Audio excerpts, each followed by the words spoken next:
I want to acknowledge that we meet on the land of the Kaurna people, and we pay our respects to elders past, present and emerging. Dr Tully Barnett is a senior lecturer in creative industries at Flinders University.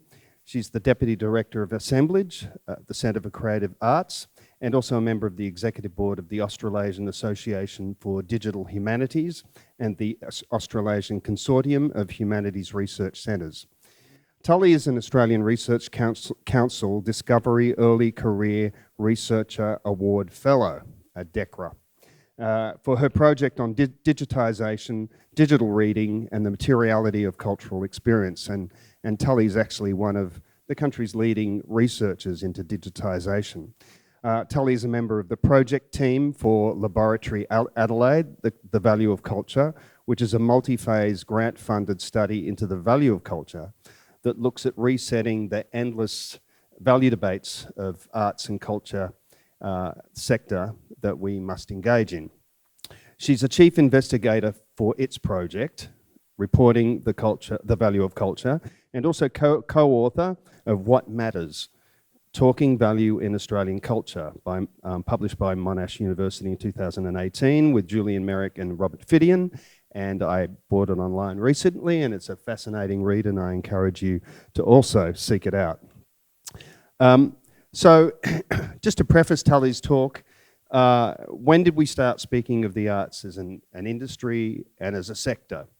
Audiences as consumers? When did we begin to be judged primarily against key performance indicators, metrics and numbers? So this is all terminology from business. And when I first started in the arts, there was absolutely no discussion and utilisation of that vocabulary. It sort of began in the early 2000s and sort of has sort of consumed the arts since. Booming ticket sales and breaking box office income records are now considered the supreme and perhaps only measure of success of any of our major arts festivals. But what are the intrinsic value that the arts hold?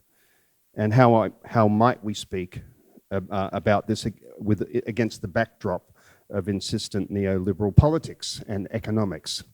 So it's really shifting that language and that modality of thinking into rediscovering how artists and members of boards, philanthropists, anyone in our society and community that's involved in arts and culture and interested in it, how can we retain and regain a language and a way of thinking about arts beyond metrics?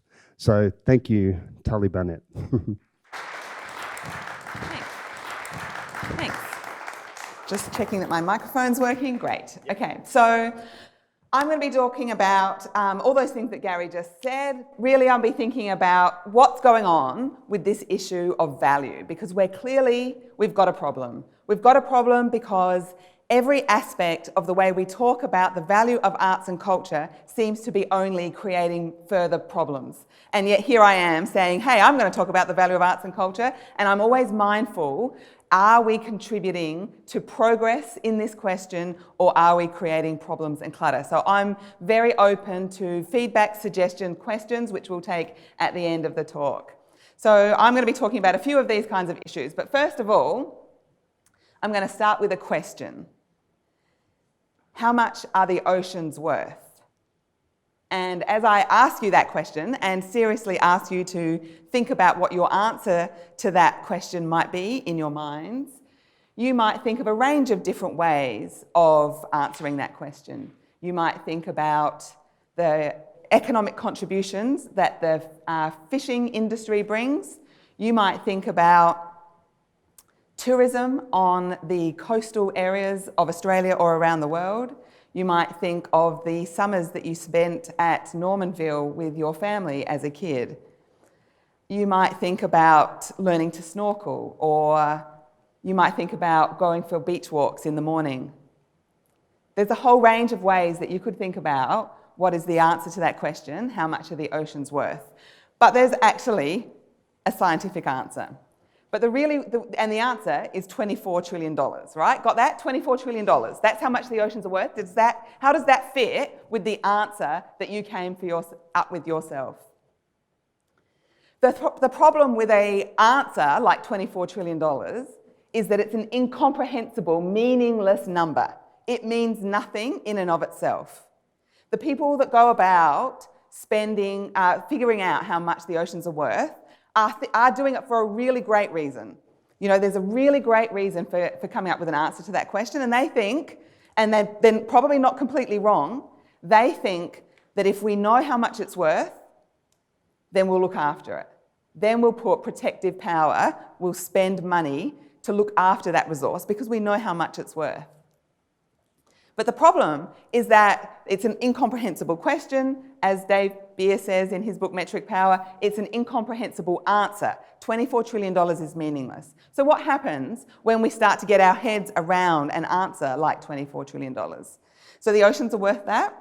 What happens if next year the oceans are only worth $22 trillion because we've poured so much pollution into the oceans?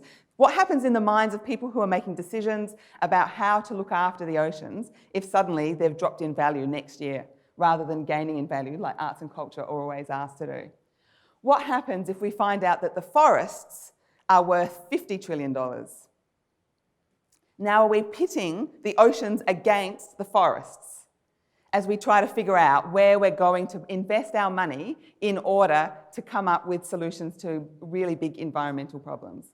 So everything in this question of valuing the oceans at $24 trillion is problematic. The question, the answer, the context.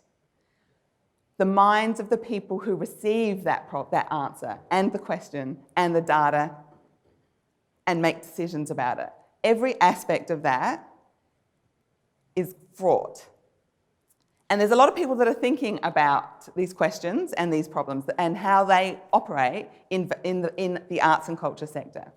So there's a lot of work going, back a very long time thinking about, how do we come up with these questions about and answers to these questions about how we value arts and culture. And so there's a whole body of work, and I'm really, there's a lot that's referenced in the book that I will get to later on. But I'm happy to answer questions at any time as well. Send me email saying I need some information about this. Happy to put you in touch with some of that literature. Very ongoing, long-held set of discussions around the value of arts and culture. And we've got a couple of people who work in that field, Borum and Ruth, who are in the audience tonight, so welcome. Very contributors to this important question.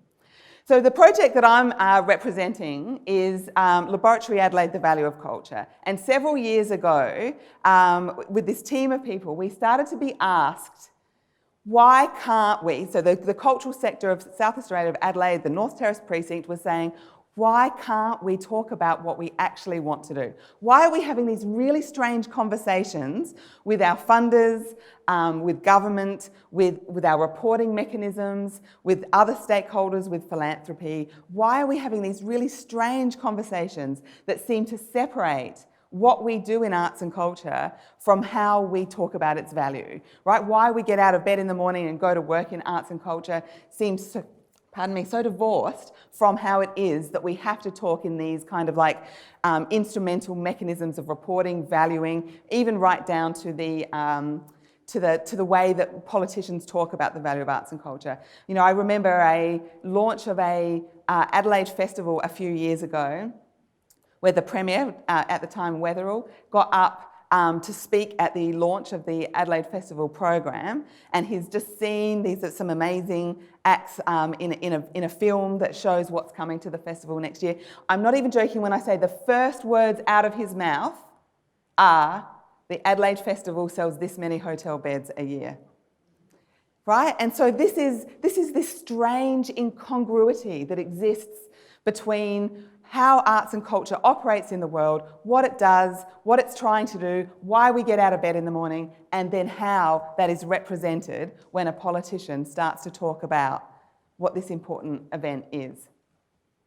So our project started to address some of these problems. And so we worked with, in our first linkage project, we worked with the State Library of South Australia, the Adelaide Festival Corporation, and the State Theatre Company of South Australia. And then in our second grant, which is still ongoing now, we're working with Art South Australia and Festivals Adelaide in a more reporting-focused project that's looking at what happens when we take all of that evidence and understanding about value and we put it into a reporting mechanism and try to give that to somebody to say, this is our value. And so some of our team members there listed as well, and I'll provide these slides to anybody who's interested. So the problems that we started with are that cultural organisations are required to express their value through aggregate gauges such as ticket sales, hotel beds sold, spillover economic effects, but can't talk about what's really important or meaningful for them. They're so frustrated with the way the economic impact studies only tell a narrow slice, a fraction of the issue, and we have no useful means for talking about other kinds of value. So that's what we were trying to work on. Because measurement exercises are dependent upon what can be measured, right? The evidence of value is tied towards the methodology. It's harnessed to the methodology rather than finding methodologies to help us talk about what we really want to talk about. And some forms of value are easier to measure than others. And so there's this natural tendency to always tend towards those kinds of value. But the problem is, if we don't actually work out how to measure what we really value, then we're only going to value what we measure. It's a truism, but I've seen it time and time again come out of the mouths of hotel beds sold, of contribution to GDP, of this kind of growth target. So what else is going on in the question of the value of arts and culture? So we started working out how we're going to come up with an answer to this. And our idea was, we've got to find a mixed methodology. We've got to find something that links the numbers to narrative in order to tell quantitative and qualitative stories about value. So we trialled these new things that were coming out. We trialled a willingness to pay contingent value methodology method, and that had us go out to events. These were mostly Adelaide Festival events.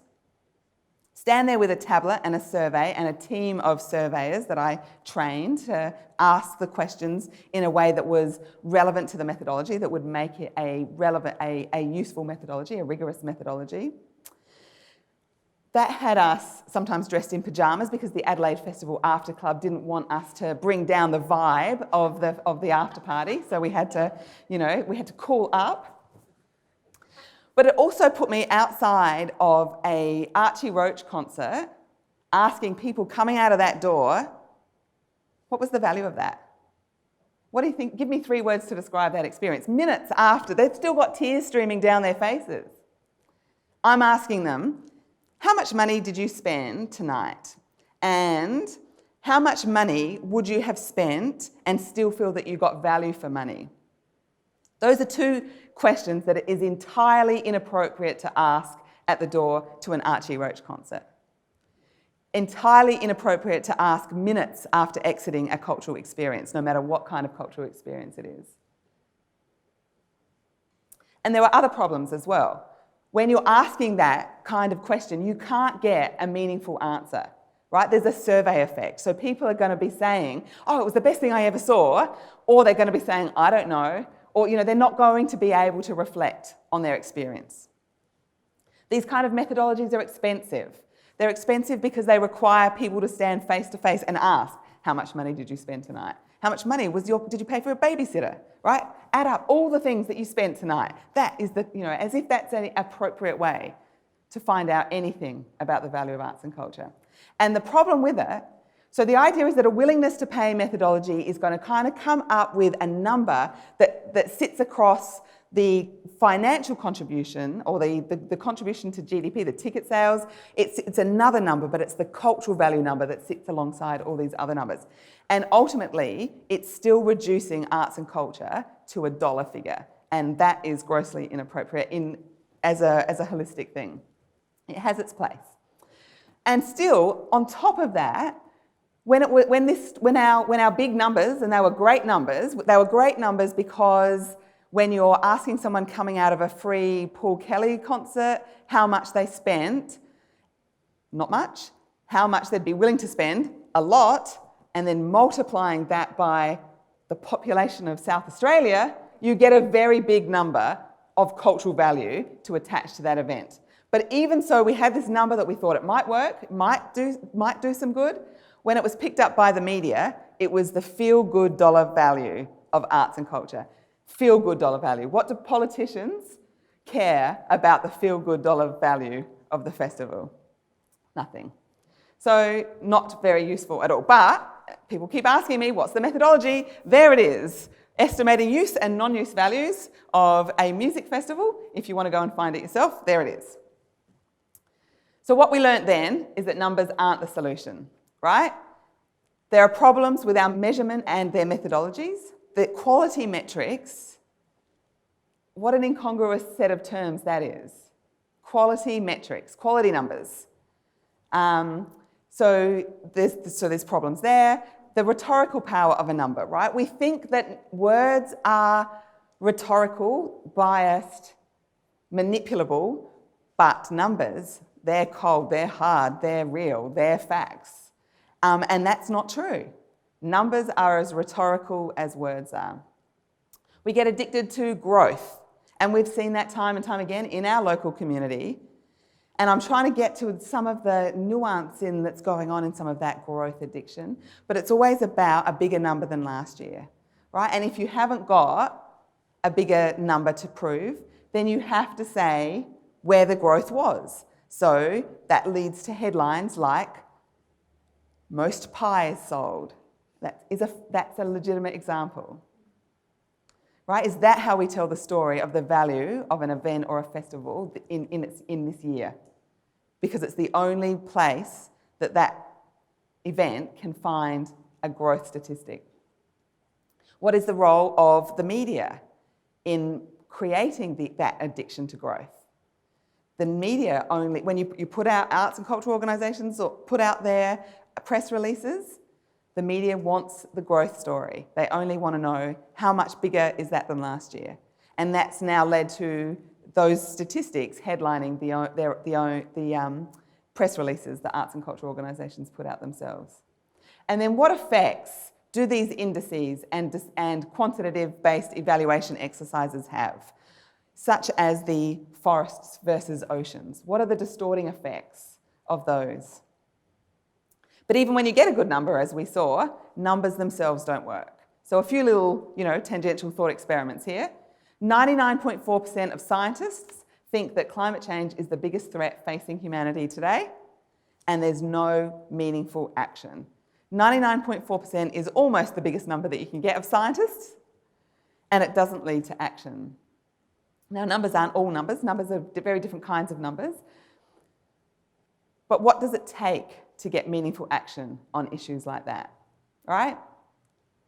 Clearly, it's not just the numbers that have an effect, that are what it takes to create change, right? Decisions don't get made on the basis of the numbers. They get made somewhere else, and then numbers are used to justify them. And so we've got to kind of intervene into that chain of events in order to figure out how to tell better stories of value for arts and culture. So the task at hand, I contend, is that we've got to figure out what happens between evidence, the numbers, and action, or changing of opinion, or doing something on the basis of those numbers. And I think there are a few things that fall into that gap, right? There's a few things inside of that gap between evidence and action. Time. Time is a problem for arts and culture because value happens over a very long time scale. And the example that I often tell about this is Patrick White's 1960-something play that was laughed out of the Adelaide Festival. It had concepts like abortion in it. It was a critical and commercial failure. But within a decade, he was our Australian, and still is our only Australian-born Nobel laureate. And so the minute that kind of happens, there is a different kind of register for the value of his previous arts and cultural experiences. So we call that longitudinal value, right? Arts and culture need a longitudinal value, need a longer time scale in order to make good on its contributions and its value. So those kind of short-term cycles don't work for all of arts and culture. There's elements of it that can report in a 12-month time frame. There's elements that can report over 3 or 5 years. But for the most part, we also need that 20-year, 100-year, 65,000-year time frame in order to understand arts and culture and its value. Another problem is history and memory versus innovation. So we're kind of like stuck in this addiction to the new, and that happens with our methodologies for talking about the value of arts and culture. We want that new methodology. Like I said, people will stop me after a presentation and say, "Yeah, but how can I find that willingness to pay methodology?" So we're looking for the new thing. I'm going to call our next book not What Matters, but What Works. Right? Because people are looking for what works, and I understand why they're looking for what works, but I think we also need to take a step back and say what works on the terms that we're willing to let them work or to operate within. So I think we need to have a stronger sense of history and memory in arts and culture that balances this constant pull to innovation in arts and culture. And that's in every aspect of arts and culture, I think. So I also think that narrative is another issue that's operating inside the gap between evidence and action. So in arts and culture, and I've heard two other people say this recently, and I'm going to quote them in a minute, and I'm worried about the truthiness of this statement. So people are saying, in arts and culture, story is our bread and butter. Why can't we tell stories of value that work? Richard Dennis has said it. I'll come back to him in a bit. John Daly has said it. I'll come back to him as well. So maybe there's an element of truth in it. We do have to think about how to use those stories of value in a different way in arts and culture. But I also want to really make the case that I think that a big chunk of the problem isn't in the telling, it's in the hearing, it's in the reception, it's in what happens to those stories of value and where they go after they leave the speaker, after they leave the arts and cultural organisation and head out into the world. We used to dream about putting an electronic tag on an annual report of an arts organisation so that you could follow it up the chain. It's a PDF, we should be able to do this, put a tag on it. It goes up the chain, so it goes to Arts SA, and then it goes into Treasury, who knows where. Everywhere it goes, it loses some of its specificity. It loses some of its narrative. The numbers don't get lost though, right? The numbers are the things that go up the chain, and they're the things that might get quoted in Hansard. So thinking about the speaking and the receiving of our stories of value, that's not something that arts and culture organisations have a lot of control over. That's something that I want to do as an academic that's studying this field, is think about how are people, different groups of people, hearing the stories of value. So watch this space for that. There are some problems with using numbers, and I've mentioned a couple of these. So I mentioned addiction to growth and the rhetorical power of numbers, but in addition to that, all data is political. All data is political. Evaluation is political. It doesn't happen in a neutral space. And we have to be aware of this methodological churn, this constant moving to a new thing. A recommendation for Safia Noble's book, Algorithms of Oppression, that talks about how Google is essentially racist, is going to always throw back racist options. If you type in African American woman, you're going to get a political read. The algorithm's read is not neutral. So what do we have to do? We have to align words and numbers to communicate value, but with a better understanding of some of these problems of language. So it's perceived to be less objective, more subjective than numbers. It takes time to write and it takes time to read. There's problems with our definitions, our very language that we're using in this space. When you hear the word vibrancy or excellence, what comes to mind? Are you sure that the person you're talking to is having the same understanding of those words as you are? And then the problem of reception. We control the language, but we can't control how it's heard. And so I think we're at this point where there's this almost this kind of wheel of fortune about some of these terms, right? Let's spin the wheel and figure out what it's going to be next year. So in the last few years, and I'm going to get to a little bit of this as well, we've had excellence and sustainability and vibrancy, and then all of a sudden, a few months ago, Paul Fletcher gives a speech, and now it's about accessibility. Right, so the goalposts have just been shifted on arts and culture again. No, this is what we want to do now. We don't care about excellence anymore. We only care about accessibility. And I'm starting to think, my naive, happy-go-lucky self, starting to think that that's a political ploy to destabilise arts and culture and keep the sector on its toes, always working towards a new set of terms, a new set of priorities, and never able to double down on what it is that it does and why it does that.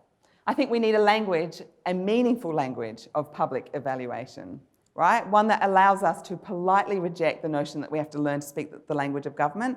That's what a lot of very, very friendly, kind economists will tell us. You just got to learn to speak the language of government, and then you'll get what you want. And so in our book, What Matters, which is available both for purchase, but also as a free PDF on the website that you can download and read there. And again, I will send these slides around to anybody who wants them. And there are some more problems that I think that we're dealing with. I think, one of the problems that we have is that we don't have a nuanced language for value. So what does value mean these days? What's getting in the way of a really solid understanding of that word and its meanings? Lots of things, I argue. We used to have this term, intrinsic value, right? Intrinsic value was the opposite of instrumental value. So instrumental value is the work that arts and culture can do, in this instance, for some kind of instrumental end, for something else outside of itself. And we used intrinsic value as a way of talking about what arts does for itself, maybe, right? It's the value. I use the phrase the non-instrumental form of value, because how do we even begin to really talk about arts for art's sake? Is that a useful term that we can use these days? I think we've lost the language of those other forms of value, and we need to get them back. But I also think, and I think that, there's a lot of good reasons why the term intrinsic value is problematic right now, right? So we know that value is socially constructed, right? There is no value outside of the people that value it, right? It is not something that just, even gold is only valuable because somebody said, hey, that's a nice rock, I want it, please. All value is socially constructed. And so intrinsic value lost its weight when people started to realise that that was a very elitist way of thinking about why Shakespeare is more important than street theatre. But we've lost a lot of important conceptual architecture when we stop thinking about the inherent value of arts as opposed to the instrumental value. So I'll get back to that a bit more as well. But I also think we've got other problems around the word values, right? And I think it comes down to the way it's overused in weird situations. So my kids went to a primary school where the values were respect, responsibility and excellence. And how did that find its way into their lives? It was mentioned at assembly, and somebody got a random award that was attached to one of those values and a certificate that said it. Thanks, great, right? It's become a little bit meaningless, and yet we talk about it all the time. I also think in arts and culture we've got a problem with the word value because we're a little bit uncomfortable with right-wing family values in arts and culture. I think that some of those kinds of, the way some people use values for uncomfortable political ends makes us feel a little bit uncomfortable about using the word values ourselves, although I think that that's changing, right? I think that that's changing, and I think that's a good thing. And then all the banal corporate, value language, it evacuates the concept of values of meaning completely when Google has their values, which has gone off the website now, but it used to be, don't be evil. Right? What does that mean? It just, it makes a mockery of values processes, I think, right? So And another recommendation for Ayo Claimer, who's a cultural economist, and his book, Doing the Right Thing. Long quote, so I'll just read it a little bit, but Kenneth Foster in his book, Arts Leadership, says, as arts organisations, our core reason to exist is to provide meaning for ourselves and the world in which we operate. It is not to create jobs. It is not to build beautiful buildings that revitalise downtowns. It's not to provide social status, generate profits, build endowments, or have a string of deficit-free fiscal years. It's not to organise or proselytise for a political agenda. And it's surely not to create art for art's sake, however one interprets that phrase. And I want to ask him how he interprets that phrase. I might ask him. These might be laudable byproducts of the work we do, but it's not why the arts exist. Art exists to create meaning for individuals, communities, and societies. Arts organisations exist to make sure that this happens. Is that true? I mean, I'm not sure. How do we think? How do we collectively come to an understanding of what it is that we think that arts and culture is setting out to do? Right? I think those conversations are really important, and I think those conversations have been quite fraught in Australia over the last few years. So a very quick run through some cultural policy landscape. We have two formal cultural policies at the federal level in Australia, the 1994 Creative Nation and the 2013 Creative Australia. And they're both kind of hard to find. If you go looking for Creative Australia as a document online, you'll find a 404 not found. If you go looking for Creative Nation, it's in lots of libraries. That's actually in the Flinders library, that picture. So it's findable, but it's not easy to get your hands on. So Creative Nation is 94 under Keating, and Creative Australia, as many of us probably remember too painfully well, came out in 2013, but was the culmination of something that started in 2008 with Kevin Rudd's his think tank that he had on a bunch of different issues in Canberra, which was the start of a policy process. But it got delayed year after year. It missed Rudd altogether. It resurfaced under Gillard, but it announced launched in 2013 by Simon Crean, who within weeks fell on his sword when he backed the wrong horse in a leadership, debacle. And then the Labor lost the next election, and it completely fell apart and got completely ignored. And that's the culmination of years of experience and consultation and process to come up with a cultural policy to guide federal arts and cultural investment and work. After that election, you may also remember this other painful experience that we all went through, where the Sydney Biennale artists started to think maybe we should not be funded by Transfield Services, who run offshore detention processes. And so they made this known to the public, to the Sydney Biennale, to the media, and Brandis basically said, who was then Arts Minister, said, you'll take the money that you're offered or you won't get any money at all. And he made good on that, because the 2014 budget had cuts and the 2015 budget took money away from the Australia Council to fund the National Program for Excellence in the Arts.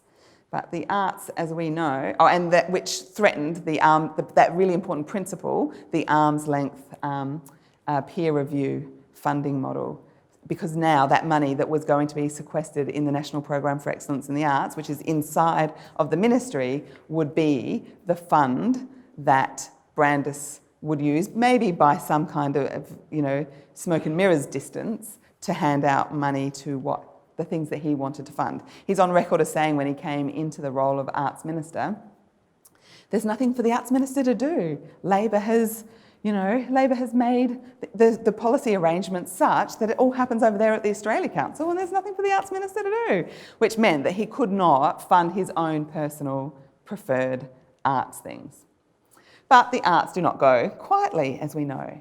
And there was a very awesome response that included the George Brandis live art experience that transposed George's face onto works of art and circulated them. They were published in very, very significant places. So I'm just going to go through this bit really quickly, but there was a Senate hearing process, a Senate inquiry process that received 2,719 submissions to the inquiry, which is a body of 1.8 million words of valuation of arts and culture. Every one of those submissions says why arts and culture is important. And they're all available on the Senate's Parliamentary Library website for downloading. I did download them and I put them into a word cloud generator, and work comes up as the most important thing. So, I got a bit of jolly out of that, but really nothing much else at this stage. But I'm going to be doing a couple of more complicated digital humanities analysis processes on that distant reading of those 1.8 million words.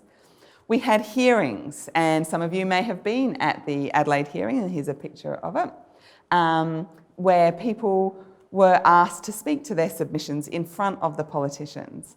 And I remind you of this because of how, on the one hand, how hard it was for the art sector to go through this, and there were a lot of people that were tweeting about their experience at these hearings, saying that it was emotional, it was hard work, but it was also an important thing for the sector to do, to be on the record in this way about value. And so in the back of my mind, I'm trying to think, how do we have a process like this, a process of hearings, a process of, a commission that doesn't have the trauma of Brandis and the NPEA and the defunding of the Australia Council and the removal of the arm's length funding and the constant efficiency dividends that arts and culture are put to.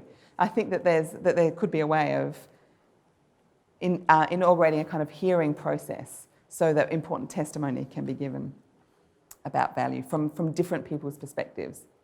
So there's a report about that as well that kind of summarises the hearings as well as the submissions, and I think that that's an important resource for our community as well. Since then, and out of that, we have had a new approach. So a new approach directly comes from the Brandis experience, because it was started by Rupert Meyer, who was, at the time of the Brandis affair, chair of the Australia Council, and found himself unable to do anything when this happened. So out of this, Rupert Meyer and a few other philanthropy sources put together $1.65 million for what they call a new approach. And a new approach was there was a tender process. It was given to the Australian Academy of the Humanities to start with, to use that 1.65 million to come up with this new approach to arts and culture. And they've got 5 reports that are quite interesting there. And I think they had a slow start in terms of finding, what it is that they were going to do to generate this new approach. But I think that these 5 reports do tell us some interesting things about arts and culture. And now it is, the thing is that it was given to the Academy of the Humanities, but in consultation with a Canberra-based lobbying firm. So it was always going to be, academics plus Canberra-based lobbying firms. Anyway, so there's some things there to look at. In South Australia, we've had our own processes recently, and I don't want to, maybe I should have put a trigger warning on this one. I don't want to, freak people out, but we've had a long series of consultation processes that have resulted in some documents that tell us something about how the value of arts and culture are perceived. But also, in the middle of this process, there has also been another big thing that's happened with the COVID moment that has also caused a lot of reflection and different ways of thinking about the value of all things, but in particular, I think, of arts and culture. But I just want to particularly draw your attention to this one event that I attended via Zoom in April of last year, 2020, where Sarah Hanson-Young and Richard Dennis and the Australia Institute had a conversation around what the lessons might be for how arts and culture might be used to regenerate the world post-pandemic, as if post-pandemic is a thing that we can expect. So on the one hand, Richard Dennis is talking about how many people work in the creative sector in Australia, which is vastly more than, say, in the coal mining sector, right? But at the same time, he's saying there's plenty of evidence about the value of arts and culture out there. And what's needed now is for arts and culture to step forward with confidence. And this makes my blood boil. It makes me so angry because it feels to me like Richard Dennis, who is the kind of economist that I can often, get on board with for as far as economists go, is saying, actually, how short was your miniskirt when the minister didn't take you seriously when you stepped forward with your evidence last time, right? That it's like, once again, so we've got all the evidence. We've done that. They said, go get the data. So we went and got the data, right? But now, we're not stepping forward with enough confidence when we give that data to the decision makers. So, makes me so angry. And similarly, the latest thing that's kind of happening in the cultural policy space right now is John Daly's Performing Arts Advocacy in Australia report that came out, just over a month ago. It's funded by AMPAG, the Australian Major Performing Arts Group, as their kind of last research contribution as they were winding up their work and as the nation moves to a new form, a new model for its major performing arts organisations. So this one, again, you can go download it. It's commissioned, and it says, in it John Daly says, the performing arts in Australia will do better with government if the public, commercial and community sectors make common cause. They rely on each other. And so, I think that there's not anything, terrible about that. I think that, there's a lot in this report. It starts out quite good. It starts out talking about, all of the progress that's been made in a lot of these fields over years. Then he talks about how advocacy should focus on the key benefits of the performing arts. Performers, audiences and people and governments all believe that arts and culture make people happy, increase their understanding of each other and the world, and connect them together. Connecting to an audience is the main reason that performers get up on stage. I don't know if that's true. And COVID has reminded us all how precious it is. That's true. Voters believe that the performing arts make us happy. Is that true? As they have in every known human culture, not least that of Indigenous Australians. Because this is the biggest impact of the performing arts on people's lives, it should be their central storyline for advocacy. So his very first point there is about how arts and culture make people happy. And he goes on to talk about, he uses the pie chart of happiness. It's all there in the report if you want to go have a look at it. To talk about how arts and culture make people happy. And I've been really thinking about this because happiness is a component of wellbeing, right? Happiness is a component of wellbeing, and wellbeing is a very broad and holistic set of things that might be useful for arts and culture we know that arts and culture contribute to wellbeing, no question, and there's a lot of evidence, right?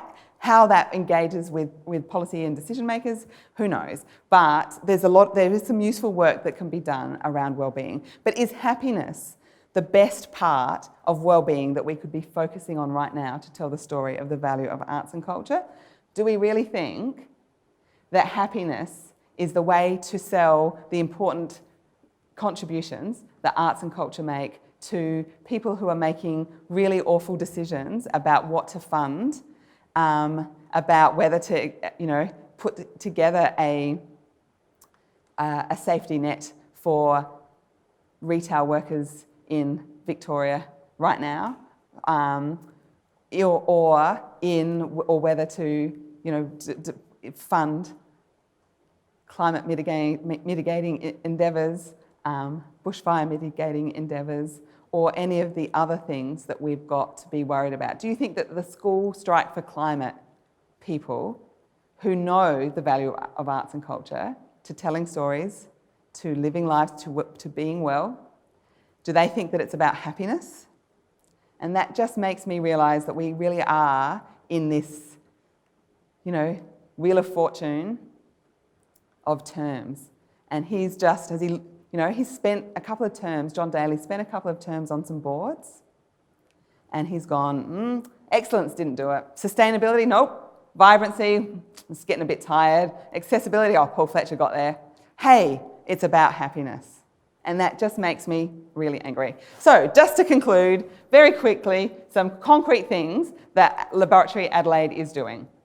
So we've been thinking about how do we balance those words and numbers, and how do we intervene into the reception problem that arts and culture has when it steps forward, with or without confidence, with its evidence. But we're also thinking about how can we get more meaningful information on the value of arts and culture into those official reporting documents, which as they become tighter and tighter, one-page documents, the one report movement, all of these ways of lessening the burden of reporting on arts and culture organisations, the burden that it's lessening is the space for writing the narrative and the meaning and the value into those documents. We're asking how can traditional and emerging reporting practices be harnessed for communicating the kinds of value that are important for arts and cultural organisations and audiences. I'm stuck around that values nexus and trying to think about what's going on with that. We're thinking about what is the role that arts and media journalism plays in managing that public language of value. In our book, which again you can download for free from the Monash University Publishing website, we've got a few tips about how to communicate value. And again, I'm also happy to send these around, but I don't think I've got time to talk in detail about them now.